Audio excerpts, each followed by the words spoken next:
Hello friends, smart railway study YouTube channel पर आपका हार्दिक स्वागत है। दोस्तों, आशा करता हूं कि आप रेलवे डिपार्टमेंटल एग्जाम की तैयारी हमारे चैनल के साथ अगर कर रहे हैं तो आपकी तैयारी बहुत ज़्यादा इम्प्रूव हो चुकी होगी, क्योंकि हमने जो स्टडी मटेरियल प्रोवाइड किया है उसको हमने बेस बनाया है प्रीवियस ईयर क्वेश्चन प्लस साथ ही साथ आने वाले एग्जामों में किस तरीके प्रश्न पूछे जा सकते हैं वो सारे क्वेश्चन हमने हमारी जो स्टडी मटेरियल है उसमें इंक्लूड किए हैं। तो दोस्तों, हमने एक सीरीज स्टार्ट की थी एलएचबी क्वेश्चन बैंक सीरीज, और इसका एक वीडियो हम ऑलरेडी अपलोड कर चुके हैं। आशा करता हूं कि आप सब उस वीडियो को देख चुके होंगे, और अगर आप हमारे चैनल पर नए हैं और उस वीडियो को आपने नहीं देखा है तो आप इस वीडियो के डिस्क्रिप्शन में जाके आप उसको देख सकते हैं। वहां मैं उसकी आपको लिंक प्रोवाइड करवा दूंगा। और चैनल पर नए हैं तो हमारे चैनल को सब्सक्राइब और वीडियो को शेयर करना ना भूलें, जिससे कि आपके लिए और आपके दोस्तों के लिए हम और बेहतरीन वीडियो ला सके। हाँ, तो दोस्तों, वीडियो की शुरुआत करते हैं और देखते हैं पहले प्रश्न को। इस पहले प्रश्न में पूछा गया है पीओएच एंड आईओएच शेड्यूल ऑफ राजधानी कोचेज इस टाइप ऑफ।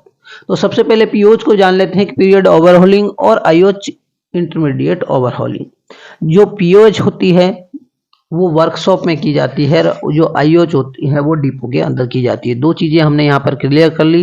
तो होता क्या है कि हम ये करते हैं, एक शेड्यूल बना रखा है कि इतने पीरियड के बाद आपको पीओएच करनी है और इतने पीरियड के बाद आईओएच करनी है। आईसीएफ के लिए अलग होती है, एलएचबी के लिए ये अलग होती है। तो हम कोच के सीख हुए बगैर उसको एक टाइम पीरियड के बाद उसको डिटैच कर लेते हैं और उसके बाद उसका शेड्यूल करते हैं। कि मतलब अगर कोच में अगर कोई भी परेशानी नहीं आने के बावजूद हम इस कोच को काट रहे हैं, मतलब कि ब्रेक डाउन से पहले उस कोच को हम डिटैच कर रहे हैं। तो इस तरीके से जो इस टाइप के जो शेड्यूल हैं उसको हम कहते हैं प्रिवेंटिव मेंटेनेंस। तो B is the correct answer. आप इस तरीके से इसको याद रख सकते हैं। देखते हैं दोस्तों अगले प्रश्न को। अगले प्रश्न में पूछा गया है कि टी टाइप शेड्यूल इंडिकेट। तो जो एब्रीवेशन होते हैं उसमें पूछ लिया जाता है कि टी किसको इंडिकेट करता है। तो इसमें ऑप्शन दिए हुए हैं train schedule, trip schedule, monthly schedule और वीकली शेड्यूल। तो सबसे पहले हम सी और डी को तो सीधा सीधा डिलीट कर देते हैं, क्योंकि टी से कहीं भी ये स्टार्ट नहीं होते। तो ऑप्शन ए और बी बचे। तो बी में ट्रेन शेड्यूल और ट्रिप शेड्यूल। तो ट्रेन शेड्यूल टाइप का कोई भी एलएचबी का शेड्यूल नहीं होता है। ट्रिप शेड्यूल होता है जो एवरी मेंटेनेंस में होता है। एवरी मेंटेनेंस शेड्यूल या ट्रिप शेड्यूल हम जिसे कहते हैं। तो B is the correct answer. दोस्तों, देखते हैं अगले प्रश्न को। दोस्तों, प्रश्न नंबर 3 में पूछा गया है कि ट्रिप शेड्यूल, अभी हमने देखा कि T for trip schedule, trip maintenance schedule, या इसको हम D1 शेड्यूल भी कह देते हैं। तो D1 schedule of LHB coaches is done. तो C is the correct answer. जो ट्रिप शेड्यूल होता है, जिसे आपको अगर ट्रिप शेड्यूल पूछेगा तो उससे तो देखने से ही पता चल जाता है कि एवरी ट्रिप में ये किया जाता है, लेकिन ऐसा नहीं पूछ के वो पूछते हैं कि D1 schedule of LHB coaches is done. आपको पीरियड दिया जाएगा तो उस पीरियड में ये एवरी ट्रिप में किया जाता है। सी इज द करेक्ट आंसर। दोस्तों, अगले प्रश्न को देखते हैं। अगले प्रश्न में पूछा गया है D2 maintenance schedule of LHB coaches is done. तो हमने सब पहले देखा D1 शेड्यूल एवरी ट्रिप में किया जाता है। तो D2 शेड्यूल है जो 30 डेज प्लस माइनस 3 डेज, जो 3 दिन का एक ग्रेस पीरियड दिया रहता है। ये इसलिए दिया रहता है कि वन चीफ ऑफ कोचेज को हम इसमें बचा सके। तो B is the correct answer. दोस्तों, अगले प्रश्न को देखते हैं। हमने 2 शेड्यूल अब तक जान लिए। D1 शेड्यूल हम एवरी ट्रिप में करते हैं। D2 शेड्यूल हम करते हैं 30 प्लस माइनस 3 डेज। अब D3 शेड्यूल की बात करें तो C option is correct answer, 180 days plus minus 15 days. दोस्तों, लेकिन ये D3 शेड्यूल है, इसी तरीके का एक शेड्यूल पहले आईसीएफ में होता था, लेकिन उसको हटा दिया गया है, और सी शेड्यूल जिसे हम कहते थे उसकी जगह हमने अब हटा के 9 मंथ में आईसीएफ कोचेज की जो आईओएच करते हैं वो वहां पे रखा है। लेकिन अभी तक एलएचबी कोच में D1, D2 और D3 शेड्यूल रखा गया है। तो चलते हैं और देखते हैं अगले प्रश्न को। तो D3 का शेड्यूल 180 डेज। अब दोस्तों बात करते हैं, इन्होंने एब्रीवेशन जैसे कि T4 ट्रिप शेड्यूल इन्होंने पूछा था, इसी तरह से 6 नंबर के क्वेश्चन में इन्होंने पूछा व्हाट इज द SS1। तो इसकी फुल फॉर्म अगर हम जाने तो B is the correct answer, shop schedule first. लेकिन इससे आपको कंफ्यूजन होने की जरूरत नहीं है, क्योंकि होता क्या है कि इसके नाम से इंडिकेट होता है शॉप शेड्यूल की ये वर्कशॉप या प्रोडक्शन यूनिट में किए जाने चाहिए। लेकिन आजकल हो क्या रहा है कि बहुत सारी चीजें हैं मेंटेनेंस शेड्यूल ओपन लाइन में शिफ्ट कर दी है। तो जो SS1 शेड्यूल है अब वर्कशॉप की बजाय ओपन लाइन में भी किया जाने लगा है। मतलब कि जो डिपो हैं, कोचिंग डिपोज हैं, वो SS1 शेड्यूल आजकल कर रहे हैं। तो B is the correct answer. और देखते हैं दोस्तों अगले प्रश्न को। दोस्तों जैसा कि हमने जाना है कि SS1 शेड्यूल है, डिपो में किया जाता है, तो इसकी इन्होंने फ्रीक्वेंसी पूछी है कि what is SS1 schedule is done, तो कब ये किया जाता है, इसका पीरियड क्या होता है, तो C is the correct answer. 1.5 year और 6 लैक्स जो भी पहले आ जाए विच एवर इज अर्लियर, तो C is the correct answer. तो इसमें सी करेक्ट आंसर होगा। देखते हैं अगले प्रश्न को। दोस्तों SS2 schedule of LHV coaches is done, तो इसमें जो D is the correct answer. हमने पहले जाना था कि SS1 है 1.5 ईयर, इसका मतलब कि 18 महीने या 6 लाख किलोमीटर जो भी पहले आए वो करेक्ट है। और अगर D2 शेड्यूल की SS2 की बात करें, SS1 1.5 साल या 6 लाख किलोमीटर, और तो SS2 इसका जस्ट डबल हम कर दे, 1.5 का डबल किया 3 साल और 6 का डबल किया 12 लाख किलोमीटर। तो इस तरीके से आपको केवल अगर आपने SS1 याद रखा तो जस्ट अपन डबल करते जाएंगे, तो उस केस में आप SS1, SS2 और SS3 को निकाल सकते हैं। तो इसका जो D is the correct answer. दोस्तों चलते हैं और देखते हैं अगले प्रश्न को। दोस्तों अगले प्रश्न में पूछा गया है कि SS3 schedule of LHV coaches is done. तो हमने 2 शेड्यूल हम जान चुके हैं, SS1 1.5 ईयर और 3 लैक्स। दोस्तों 2 शेड्यूल हम जान चुके हैं, 1.5 लाख या 6 लाख किलोमीटर D3, और SS2 में उसके बाद 3 इयर्स या 12 लाख किलोमीटर। तो यहाँ पे 5 साल और 4 साल, ये तो सीधे सीधे गलत हो गए, इनको देखने की जरूरत नहीं। तो ऑप्शन बचे सी और डी। अभी हम जान के आए हैं कि 3 ईयर और 12 लाख किलोमीटर जो भी पहले आ जाता है उसमें हम SS2 शेड्यूल करते हैं, तो ये भी गलत हो गया। तो बचा क्या, अब इसका डबल हमने किया तो 3 का डबल हुआ 6 और 12 का डबल हुआ 24। तो इस तरीके से हम SS3 शेड्यूल में 6 साल और 24 लाख किलोमीटर जो भी पहले आ जाए उस पीरियड में हम SS3 शेड्यूल करते हैं। दोस्तों अब चलते हैं और देखते हैं अगले प्रश्न को। हम 3 चीजें जान चुके हैं। हमने पहले देखा ट्रिप शेड्यूल, उसके बाद हमने ट्रिप शेड्यूल के बाद D1 D2 schedule, D1 D2 D3 schedule देख लिए, और उसके बाद में हमने शॉप शेड्यूल देख लिया, SS1 SS2 SS3। अब हम बात करें आई ऑफ LHV कोचेज। जैसा कि मैंने आपको बताया था कि हम ICF कोचेज की IOH करते हैं 9th मंथ में, उसी प्रकार हम LHV कोचेज की भी जो IOH करते हैं। पहले क्या था, जो ICF की जो IOH बोली जाती है उसको यहाँ पर SS1 कहा जाता है। तो SS1 की हमको फ्रीक्वेंसी पता ही है, हम अभी जानकर आए हैं कि 1.5 साल या 6 लाख किलोमीटर जो भी विचेवर इज अर्लियर। तो 1.5 साल का मतलब हो गया कि 12 + 6 18 महीने। तो ए इज द करेक्ट आंसर। अगर उन्होंने केवल और केवल टाइम पीरियड दिया हुआ है और किलोमीटर का कोई मेंशन नहीं किया है, तो उस केस में हम केवल और केवल वो देखेंगे टाइम पीरियड क्या है।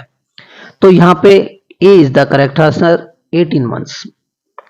अगले प्रश्न को देखते हैं। दोस्तों अब उन्होंने, जैसे हमने बात की थी, अभी उन्होंने जो टाइम पीरियड के आधार पर पूछा था SS1, अब उन्होंने फ्रीक्वेंसी नहीं किलोमीटर के बेसिस पर अभी पूछा है। तो SS1 का जो कितने किलोमीटर के बाद किया जाता है, तो हमको पता ही है कि जो 6 लाख किलोमीटर के बाद SS1 शेड्यूल किया जाता है। 6 लाख किलोमीटर या 1.5 year whichever is earlier, उस केस में SS1 शेड्यूल किया जाता है। दोस्तों B is the correct answer. देखते हैं अगले प्रश्न को। अगले प्रश्न में पूछा है कि ऑन किलोमीटर बेसिस, SS2 में किलोमीटर बेसिस पे SS1 का हमने देखा था कि एक चीज हमको पता चल जाए तो उसके बाद हम डबल करते जाते हैं। तो SS1 का किलोमीटर था 6, तो इसका जस्ट डबल हम कर देंगे तो SS2 हो जाएगा, तो मल्टीप्लाई बाय 2 तो 12, तो यहाँ पे 12 लाख किलोमीटर। तो C is the correct answer. दोस्तों चलते हैं और देखते हैं अगले प्रश्न को। अगले प्रश्न में पूछा है on kilometre basis SS3 of LHV coach is done. तो इस तरीके से हमको पता है SS1 की 6 लाख थी, उसका डबल किया 12 लाख, SS2 की उसका डबल किया 24 लाख किलोमीटर। तो D is the correct answer. SS3 24 lakh kilometre या 6 years which ever is earlier, उस केस में किया जाता है। दोस्तों देखते हैं अगले प्रश्न को। इस प्रश्न में पूछा गया कि touch up damage paint is inside and outside. Coach में अगर उसका पेंट है वो डैमेज हो गया है तो उसको टचअप किस शेड्यूल के अंदर किया जाता है? तो ये D1 शेड्यूल के अंदर हम करते हैं। दोस्तों चलते हैं और देखते हैं अगले प्रश्न को। दोस्तों अगले प्रश्न में पूछा है condition of grease of anti roll bar should be checked. यहाँ पर प्रश्न को आपको ध्यान से पढ़ना है क्योंकि एक तरीके के 2 प्रश्न आपसे पूछे जा सकते हैं। इसमें पहले वर्ड है condition of grease of anti roll bar, तो हम इसको every trip D1 D2 D3, क्योंकि सीट ग्रीस की कंडीशन आपको देखना जरूरी है, क्योंकि अगर ग्रीस बर्निंग है या स्मेल आ रही है या कुछ और बजली हो रहा है तो उससे हमारे कोच में हॉट एक्सल होने की संभावना बढ़ जाती है कहीं भी, क्योंकि अगर ब्रेकिंग होगी तो उससे टेम्परेचर बढ़ेगा। तो उस केस में हम इसी के कारण हम इसको हर एक शेड्यूल में देखते हैं। तो D is the correct answer. दोस्तों चलते हैं और देखते हैं अगले प्रश्न को। दोस्तों अगले प्रश्न में पूछा है grease of anti roll bar should be replace. वहां पर पूछा था पिछले प्रश्न में condition of grease should be checked, और यहाँ पे है शुड बी रिप्लेस्ड। तो जब इसको रिप्लेस करते हैं तो इसको रिप्लेस करने का जो पीरियड होता है D2 शेड्यूल में हम इसको रिप्लेस करते हैं। तो C is the correct answer. दोस्तों अगले प्रश्न में पूछा गया है कि the item of gangway bridge mounting should be check during. तो इसमें जो D2 शेड्यूल होता है वैसे तो हम इसको हर बार ही देखते हैं, लेकिन इसकी जो फ्रीक्वेंसी है वो चेक की गई है कि इसको वहां पर तरोली चेक किया जाता है बिल्कुल। तो C is the correct answer. D2 schedule में हम इसको देखते हैं। दोस्तों अगले प्रश्न की बात करें तो thoroughly cleaning and removing rust accumulated at the pillars. क्या कर रही हो तुम यार?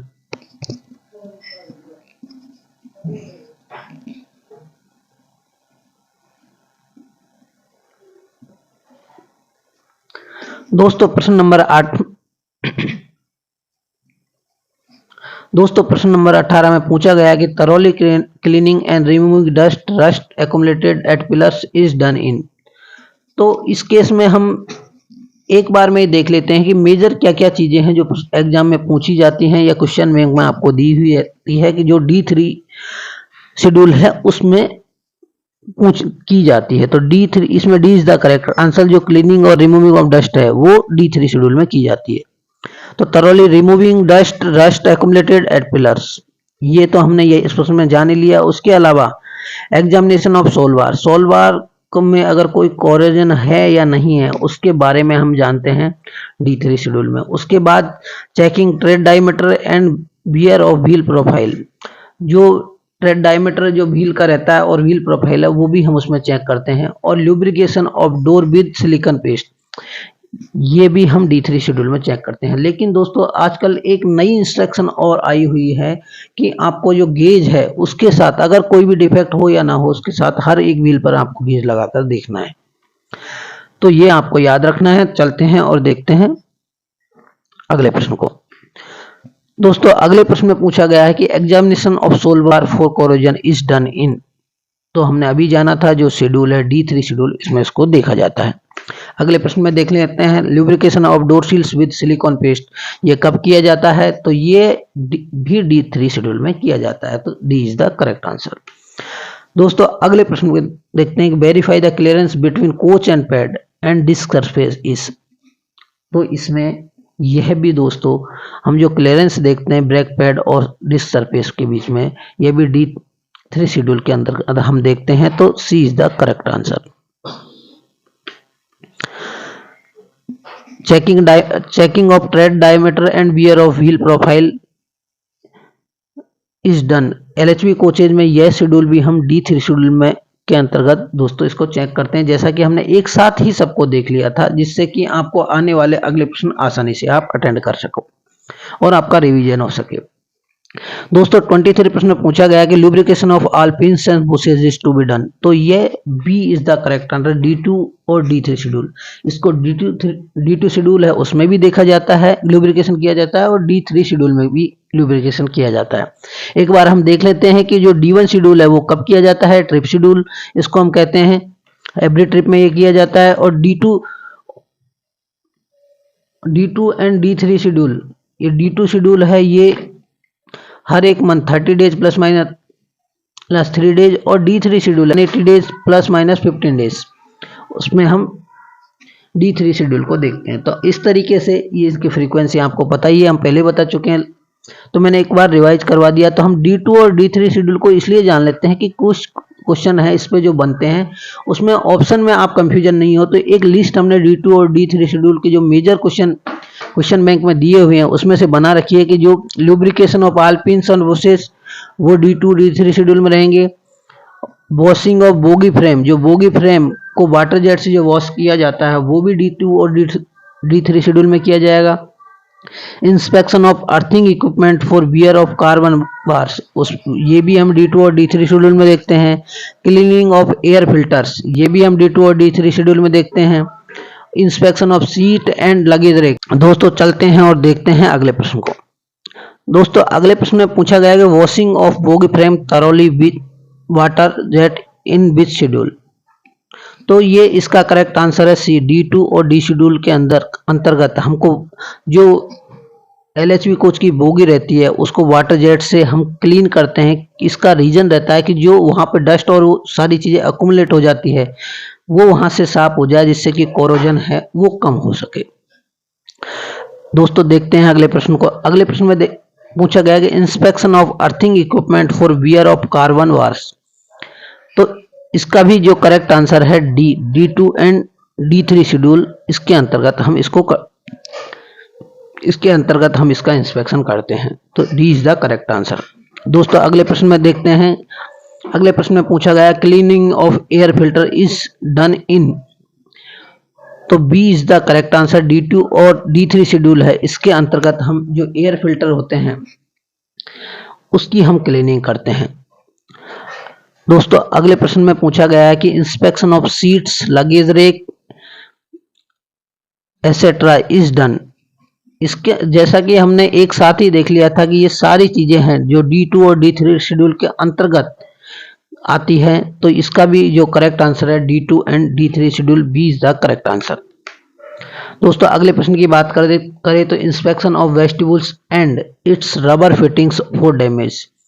जो वेस्टिबुल होता है उसके अंतर्गत क्या है कि रबर लगे होते हैं, वो डैमेज हैं या प्रॉपरली फिटिंग उसकी है या नहीं है, उसको जो है हम D2 शेड्यूल है उसके अंतर्गत, D1 D2 D3 शेड्यूल के अंतर्गत हम देखते हैं। दोस्तों जो प्रश्न को किस तरीके से हमको याद रखना है कि हमने यहाँ पे दो चीजें देखी। पहले हमने जाना कि D3 शेड्यूल के अंतर्गत हम क्या क्या हमको देखना है। तो thoroughly removing dust rust accumulated at pillars, ये हम D3 शेड्यूल के अंतर्गत करते हैं। Examination of sole bar corrosion, ये भी D3 शेड्यूल के अंतर्गत करते हैं। Checking tread diameter and wear of wheel profile, इसको भी हम D3 शेड्यूल के अंतर्गत देखते हैं। और lubrication of door with silicone paste, ये भी हम D3 शेड्यूल के अंतर्गत देखते हैं। तो इस तरीके से हमने एक और लिस्ट बनाई थी, lubrication of all pins and bushes, ये D2 और D3 दोनों शेड्यूल के अंतर्गत हम इसको देखते हैं। Washing of bogie frame thoroughly with water jet. दोस्तों जो D2 और D3 शेड्यूल है उसके लिए जो एक हमने लिस्ट बनाई थी, lubrication of all pin and bushes, washing of bogie frame thoroughly with water jet,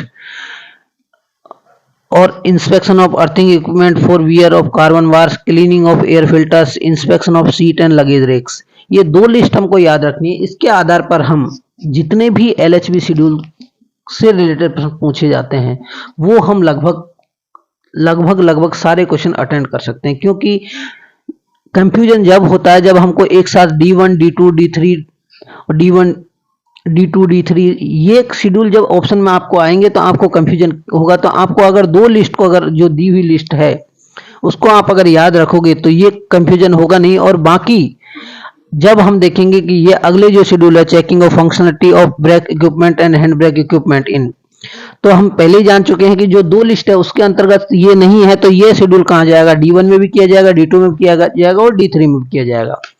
अगले प्रश्न को देखते हैं। अगले प्रश्न में carrying out of functional test on pneumatic brake system, तो ये D1, D2, D3 शेड्यूल के अंतर्गत किया जाएगा। दोस्तों जब भी किस रेक आती है तो उसके अंदर ब्रेक टेस्टिंग होती है, तो इसलिए ब्रेक न्यूमेटिक ब्रेक सिस्टम है उसका टेस्ट तो हर ट्रिप में किया जाना है, चाहे D1 शेड्यूल के अंदर हो, D2 के अंतर्गत हो या D3 के अंतर्गत हो, क्योंकि कोच को फिट देने से पहले हम ये सारी चीजें देख ही लेते हैं। तो हर शेड्यूल के अंतर्गत ये किया जाएगा, तो C is the correct answer. अगले प्रश्न को देखते हैं। चेकिंग ऑफ एयर होजेज, जब पिट एग्जामिनेशन किया जाता है किसी रेक का तो सबसे पहले हम देखते हैं रेक में कहीं लीकेज है या नहीं है, तो मतलब उसके साथ साथ देखते हैं कि एयर होज कहीं से लीक कर रहा है या नहीं कर रहा है। अगर लीकेज किया जाता है तो कोई सा भी शेड्यूल हो उसके अंतर्गत हम इसको रिप्लेस करते हैं, तो D1, D2 और D3 शेड्यूल के अंतर्गत इसको देखा ही जाएगा। तो साथ ही साथ अगर इससे भी बाद में अगर कोई शेड्यूल्स आते हैं उसमें भी ये देखा ही जाएगा, क्योंकि जब कोच फिट दिया जाता है तो उसकी टेस्टिंग की जाती है, तो टेस्टिंग अगर की जाती है तो उसके अंतर्गत आप एयर होज को चेक करते हो, तो C is the correct answer. अगले प्रश्न की बात करें। Checking of crack damage of spring, दोस्तों ये स्प्रिंग ब्रेकेज अगर किसी गाड़ी के अंतर्गत होता है तो उस केस में क्या होता है कि उस पर हमको स्पीड रेस्ट्रिक्शन लगानी होती है एन रूट पर। और तो हम इसके लिए क्या करते हैं कि हम जब ट्रिप शेड्यूल या D1, D2, D शेड्यूल, क्योंकि जो ये बाकी जो शेड्यूल होते हैं उसी के साथ ये ट्रिप शेड्यूल भी होता है, तो ट्रिप शेड्यूल होता है तो उसमें D1, D2 अगर हम कर रहे हैं तो उसमें हम देखते हैं कि स्प्रिंग ब्रेकेज है या नहीं है। तो स्प्रिंग ब्रेकेज को हम अलाउ नहीं कर सकते, इसका मतलब यह है कि हर शेड्यूल के अंतर्गत हमको इसको चेक करना है, तो C is the correct answer. दोस्तों अगर 34 नंबर के क्वेश्चन की बात करें। Checking of dampers it's rubber element, जो डैम्पर्स लगे हुए हैं 9 टाइप के, 9 दूनी 18, 9 इन एक कोच के अंदर 18 डैम्पर्स होते हैं। तो उस क्योंकि डैम्पर है वो क्या है कि आपको ऑसिलेशन प्रोवाइड करता है, जिससे कंफर्टनेस, जो राइडिंग इंडेक्स होता है, जितना कम राइडिंग इंडेक्स उतनी ज़्यादा कंफर्टनेस पैसेंजर को होती है। तो जब ये इंडेक्स जो डैम्पिंग से रिलेटेड है, ऑसिलेशन या राइडिंग इंडेक्स से रिलेटेड है, तो हम इसको हर शेड्यूल में हमको इसको देखना कंपलसरी है, क्योंकि अगर डैम्पर वो है और साउंड कर रहा है, आवाज अगर अनयूजुअल साउंड आ रही है तो इसको एन रूट में हम कोई भी अनयूजुअल हो सकता है, तो इसको हम हर एक शेड्यूल में before departure of train check करते हैं। तो इसमें D1, D2 और D3 शेड्यूल में मतलब कि इसको हर एक शेड्यूल में देखना जरूरी है, तो C is the correct answer. दोस्तों इसी तरीके से हम checking of bearing for hot and grease leakage, तो इसकी हम बात करें तो दोस्तों अगर कहीं भी जो ग्रीस है उसकी बर्निंग स्मेल आ रही है, या जो अपनी बीयरिंग हो, CTRB बीयरिंग इसमें यूज होती है, सेंटर टेपर्ड रोलर बीयरिंग, वो अगर उसका टेम्परेचर आपको ज़्यादा मिल रहा है तो उस केस में भी हम इसको हर एक शेड्यूल के अंतर्गत, शेड्यूल के साथ साथ दोस्तों हम इसको रोलिंग इन रोलिंग आउट उसके अंतर्गत भी हम देखते हैं कि ग्रीस लीकेज और यूजिंग तो कहीं किसी बोगी के अंदर, किसी कोच के अंदर का नहीं है, तो C is the correct answer. Checking of wheel profile gauge, अगर व्हील प्रोफाइल गेज की हम बात करें तो ये भी हर एक शेड्यूल में किया जाता है, तो C is the correct answer. इसी तरीके से इंस्पेक्शन ऑफ रोटेशन लिमिटर है, ये भी हर एक शेड्यूल में किया जाता है, सी इज द करेक्ट आंसर। दोस्तों इंस्पेक्शन ऑफ ग्रीस यूजिंग, जैसा कि मैंने बताई है कि हम ग्रीस यूजिंग अलाउ नहीं कर सकते किसी भी केस में। तो जो एंटी रोल बार है उसकी बेरिंग होती है, जो भी बेरिंग, किसी भी बेरिंग में अगर ग्रीस यूजिंग है तो हमको उसको हर एक शेड्यूल में देखना ही देखना है। तो C is the correct answer. इसी तरीके से इंस्पेक्शन ऑफ कपलर हेड नकल for damage, D is the correct answer. D3 schedule है, इसके अंतर्गत हम जो कपलर हेड होता है और नकल, उसको जो अगर कोई डैमेज है या नहीं है उसको हम D3 शेड्यूल के अंतर्गत देखते हैं। दोस्तों अगले प्रश्न की बात करें, checking of tail races for ensuring proper coupling. दोस्तों एक क्लियर विजन अगर आपको दिखाई देता है उसमें, तो हम इंश्योर करते हैं बिफोर डिपार्चर ऑफ ट्रेन, ये इंश्योर करते हैं जब बिफोर डिपार्चर ऑफ ट्रेन अगर इंश्योर कर रहे हैं, इसका मतलब हर एक शेड्यूल में हमको उसको देखना ही देखना है। तो इस तरीके से उसमें देखते हैं कि ये बिल्कुल प्रॉपर कपलिंग हुआ है या नहीं हुआ है।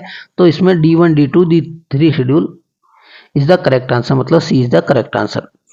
अगले checking of corridor connection for external damage, अगर डैमेज की बात करें तो अगर किसी फॉरेन मेटेरियल से हो या किसी भी तरीके से हो तो उसको हम हर एक शेड्यूल में देखते हैं। तो C is the correct answer. Draining of air tank is to be done, जो एयर टैंक है इसको इस तरीके से याद रखते हैं, जब भी रेक आती है तो हम क्या करते हैं कि जो एयर बैग टेस्टिंग जब करते हैं तो मॉइस्चर को निकालने के हम जो भी एयर टैंक के अंदर अगर रहती है उसको निकालते हैं, ड्रेन आउट करते हैं पूरी तरीके से, फिर बंद करते हैं। तो इसका मतलब यह हो कि अगर जब शेड्यूल के लिए गाड़ी आएगी, या D1 के लिए आए, D2 के लिए आए या D3 के लिए आए, तो जब फिट दिया जाएगा उससे पहले गाड़ी का एयर बैग टेस्टिंग होगा। अगर एयर बैग टेस्टिंग होगा तो पहले ड्रेन आउट करते हैं, फिर उसको क्लोज करते हैं, जिससे कि जिसमें मॉइस्चर या जो भी डस्ट पार्टिकल्स हो आगे हों एयर में तो उसके थ्रू वो निकल जाए, और जिससे कि ब्रेक वाइंडिंग जैसे केसेस है उसको हम अवॉइड कर सके। तो इसको इस तरीके से हम याद रख सकते हैं। तो C is the correct answer. दोस्तों इसमें भी सेम है, लीफ ऑफ स्लाइडिंग डोर, ये भी हम हर एक उसमें देखते हैं। तो इस तरीके से दोस्तों हमने एक चीज इसमें देखी कि अगर हम D1 और D2 और D3 की मेजर चीजों को अगर याद रख लें जो लिस्ट हैं, तो उसके बाद जो क्वेश्चन बनते हैं बाकी बच जाते हैं कि सारे शेड्यूल में वो देखे जाते हैं। इस तरीके से हम एक लाइन में इसको याद रख सकते हैं। तो दोस्तों आशा करता हूं कि इस वीडियो में जो जानकारी दी गई है वो आपको बहुत ही पसंद आई होगी और आपकी तैयारी में इससे आपको मदद मिलेगी। और अगर आप हमारे चैनल पर नए हैं तो हमारे वीडियो को लाइक और चैनल को सब्सक्राइब करना ना भूलें। Thanks for watching.